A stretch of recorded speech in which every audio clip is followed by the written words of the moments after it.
Tai treneri, kad linksmiau būtų žiūrovams, tai davė pirmą kėlinį biškai foro, kaip tai vadinam? Ne, mes nebuvom taip susitarę.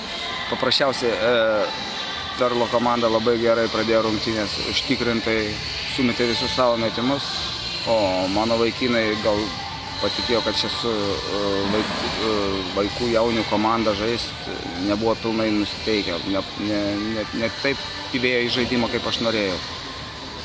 Bet paskui, kai parodė rungtynės, mes atsigavom, kas mane labai džiugina.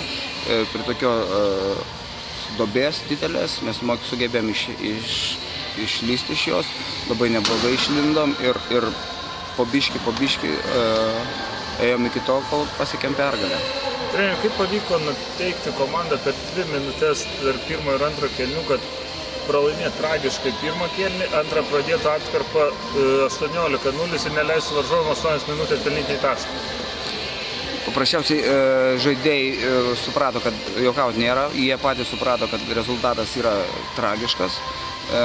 Reikia padėkoti Pakamoniui, kuris ėmėsi iniciatyvos puolime ir kuris užvedė visą komandą. Ta persilaužimo iniciatorius Putas tikrai nuo jo prasidėjo. Paprasčiausiai aš nieko nesakiau per daug, tik tais nuteikinėjau, kad turim žaisti, čia dar nieko, tik pirmas kėlinys, nieko neprarasta. Pražangas, aukšta ūgių, paskutiniam kely likot praktiškai be vidurio puolėjo ir Žydrūnas Urbanas žaidė vidurio puolėjo poziciją. Nebuvo baimės šiek tiek? Šiek tiek buvo, kad pralošim kamuolius, bet galutinė statistika rodo, kad mes laimėjom kamuolius po krepšiais. Tai vadinasi pasiteisino, bet to Urbanas mokėjo susitvarkyti su dideliu žaidėjų po krepšio. Treneri,